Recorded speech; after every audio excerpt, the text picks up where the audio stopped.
Hello everyone, welcome back, and today I'm going to be showing you how I make my fish cakes. These fish cakes are being made with minimal ingredients. Feel free to add any seasonings of your choice so that you can get the desired taste that you're looking for. And these fish cakes can also be served as an appetizer with either hot sauce or any dip of your choice.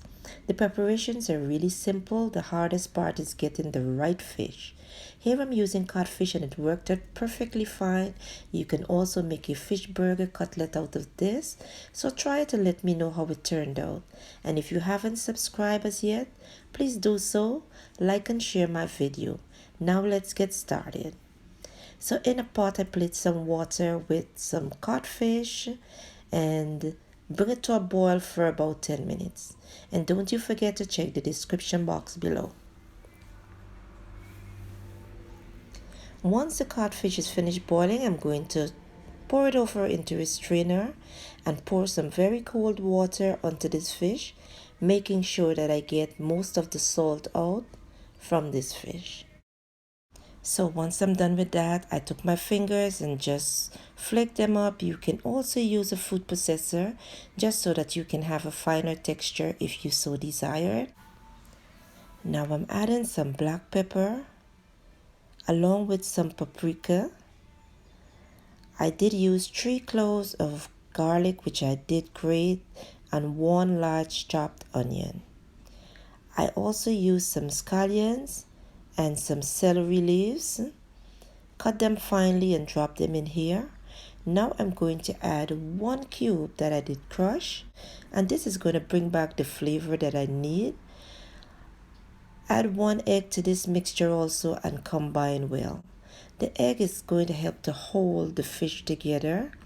While this is being done, I have some potatoes boiling, and once it is done, I'm going to add it to this mixture.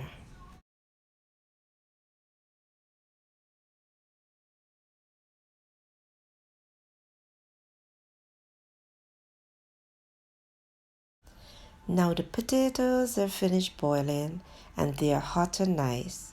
So here I'm adding them into the fish mixture using a potato masher, making sure that I mash the potatoes well. And once this is done, I'm going to mix it well, making sure that everything is well incorporated. The potato along with the egg helps to hold the mixture in place.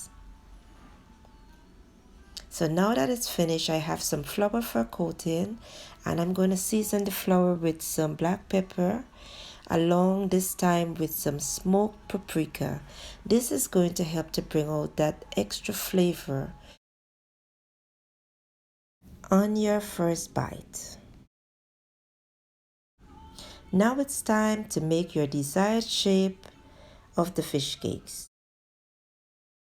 Use a generous amount of mixture and just shape them just like so, or you can do them wrong, or you can also flatten them if you care to.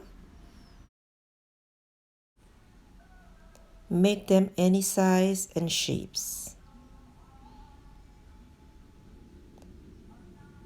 So I place them into this seasoned flour, and once I'm done doing this, it's gonna be time to coat them.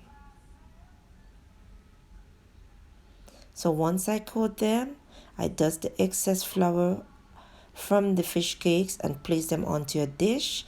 At this time, I have a pan with oil over medium heat, and once the oil gets extremely hot, I'm going to place the fish cakes into this oil. And I'm not going to be crowding the pan because you want to give them space to fry. Depends on the heat of your oil. The fish cakes gets brown really quickly, guys.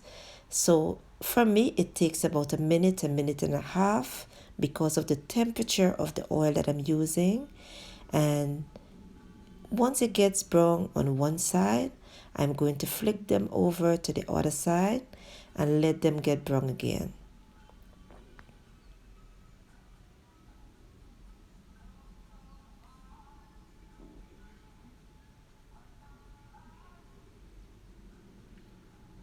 So these fish cakes are finished cooking on one side and they have a beautiful golden brown color. You want them to fry golden brown on the other side, and once it's done, I'm going to remove them, place them onto a piece of paper towel that I did place onto a dish.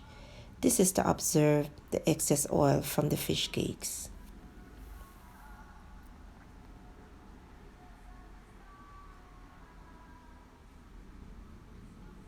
So guys, once I remove the last one, I'm going to repeat the same process again, making sure that they cook and they're all brown and nice on the other side.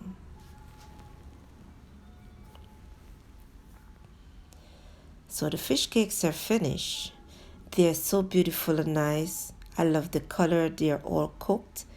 And here is your appetizer. You can feel free to use it with some tomato ketchup like I serve mine with. Use some hot sauce, use some mayonnaise dip. You can use some barbecue sauce. Feel free to use it with anything of your choice. Don't you forget you can also add some lemon juice to your sauce just so you can get that tangy taste.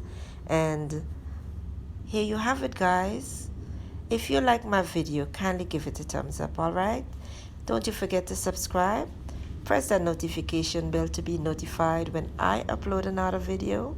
Like my video, kindly please share it out, and thank you for visiting. I will see you in my next video. Bye for now.